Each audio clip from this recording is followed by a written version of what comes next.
প্রায় 450 বছর ধরে চলছে শান্তিপুর উকিল বাড়ির দুর্গাপুজো। বৈষ্ণব মতে হয় মহিষাসুরমর্দিনীর আবাহন। দেবী মূর্তি মাটির সাজে সজ্জিত। দেবী দুর্গা একাই পূজিত হন শান্তিপুর উকিল বাড়িতে। সাবেকিয়ানার ছোঁয়ায় প্রায় 450 বছর ধরে মহিষাসুরমর্দিনী রূপে পূজিত হয়ে আসছেন নদিয়ার শান্তিপুরের উকিল বাড়ির দেবী দুর্গা। বাড়ির বংশধরদের কথায় আজ থেকে প্রায় 5 পুরুষ আগে তারাপদ প্রামাণিক একজন সরকারি উকিল ছিলেন, কিন্তু তার বাবা ঠাকুরদাদার আমলে দুর্গাপুজো ধরে রেখেছেন তিনি। দেবী মূর্তির উচ্চতা খুব একটা বেশি নয়, রয়েছে মহিষাসুর, সিংহ ও দেবী দুর্গা। তাই এই মূর্তি মহিষাসুরমর্দিনী রূপেই পূজিত হন উকিল বাড়িতে। যদিও চিরাচরিত প্রথা অনুযায়ী পুজোতে রয়েছে বিশেষ কিছু নিয়ম। পুজোর 4 দিন কাঁচা ভোগ নিবেদন করা হয় দেবীকে, সেই প্রসাদ পুরোহিতকে দিয়ে দেওয়া হয়। বাড়ির বর্তমান বংশধর সৌরভ প্রামাণিক বলেন, বলির প্রচলন রয়েছে প্রথম থেকে। যদিও বৈষ্ণব মতে পুজো হন দেবী, আখ আর চাল কুমড়ো বলি দেওয়া হয়। 450 বছর আগে দেবী বিসর্জনের সময় নিয়ে যাওয়া হতো বেয়ারার কাঁধে করে, কিন্তু সময়ের পরিবর্তনে এখন আর কাঁধে করে দেবী বিসর্জন হয় না। সাবেকিয়ানায় এখন ঢাক বাজিয়ে পূজিত হয় দেবী মহিষাসুরমর্দিনী।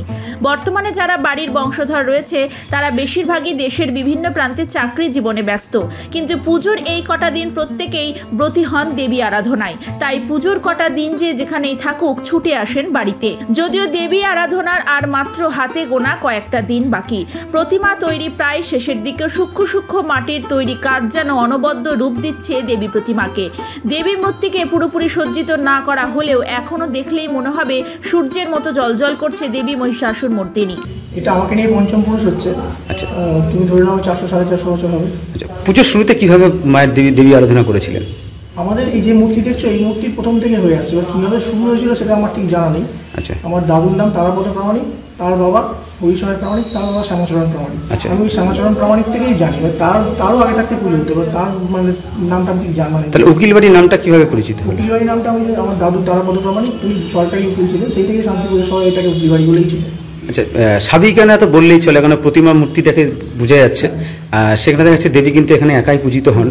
আচ্ছা, চিরাচরিত যে কাঁধে করে নিয়ে যাওয়া কিংবা বলির প্রথা এই ধরনের কিছু ছিল? হ্যাঁ, আমাদের কাঁধে করেই মূর্তি যে মাকে বিসর্জনে নিয়ে যাওয়া হতো, কিন্তু এখন আর ওই সেই বেয়ারা পাওয়ার খুব সমস্যা হয়ে যাওয়াতে আমাদের প্রায় ওই 2008 সাল থেকে তোমার ভ্যানে করেই নিয়ে যাওয়া হয়। আচ্ছা, এখন ভ্যানে করে নিয়ে যাওয়া হয়। আর বাদ্যযন্ত্রের কোনো বৈশিষ্ট্য রয়েছে? ঢাক বাদ্যযন্ত্র থাকে পুজোর সময়। এটা আর এমনি বলির কথা বলতে আমাদের পশু বলি কোনোদিনই হয় না। আমি যে যতদিন ধরে জানি আর কি, 400-450 বছর, তখন থেকে আমাদের এই চাল কুমড়ো আর আখ বলি দেওয়া হয়, সেটা এখনো চলে আসছে। কি নিয়মে আমরা পুজো করি? সন্ধি পুজো, নবমী, এই কদিনই রোজই বলি দেওয়া হয়। আচ্ছা, কি প্রথা মেনে পুজো করেন আপনারা?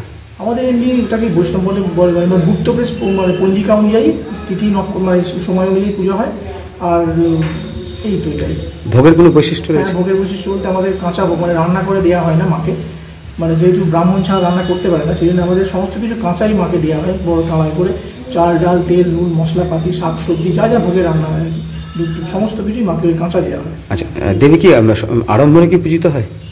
না, আড়ম্বরে আমাদের পুজো হয় না। যেটুকু মানে মোটামুটি যেরকমভাবে মাকে জাস্ট ভক্তি সহকারে যেটুকু না করলে নয় মায়ের জন্য, আমরা সেটুকুই করি। আচ্ছা, পুজোর কটা দিন কীভাবে কাটান আপনারা? পুজো কটা দিন খুব হইচই করে কাটে। সবাই যারা বাইরে থেকে তারা বেশি মানে আসার চেষ্টা করে। সবাই সববার আসতে পারে না, কিন্তু মানে চেষ্টা করে সবাই আসে। এবার সেই কদিন বেশ ভালোই কাটে সবাই। যারা বাইরে থাকেন বংশধর, তারা কি করেন? বেশিরভাগই চাকরি করেন। দেবী আরাধনা তার ছুটে চলে আসেন। হ্যাঁ, চেষ্টা করেন অন্তত আসা। প্রত্যেক বছর না পারলেও চেষ্টা করেন আসা। দেবী আরাধনা তার বেশি দিন বাকি নেই। কতটা প্রস্তুতি নিচ্ছেন এখন? প্রস্তুতি তো চলছে, পুরোদমই প্রস্তুতি চলছে। মায়ের জন্য কেনাকাটা সবই চলছে। আচ্ছা, এই যে দেবী মূর্তি, সেখানে তো সম্পূর্ণ দেখা যাচ্ছে মাটির সাজ। হ্যাঁ, মাটির সাজ আর আমাদের রূপোর গয়না, যা কিছু গহনা সমস্ত কিছু রূপোর। মানে এইভাবে চিরাচরিত নিয়ম মেনে 450 বছর ধরে পুজো আসছে। গহনা এত আগে ছিল না, এটা ধরে নাও তোমার পরবর্তীকালে আস্তে আস্তে বেড়েছে। আচ্ছা, আগেও ছিল কিন্তু এত ছিল না, আস্তে আস্তে বেড়েছে।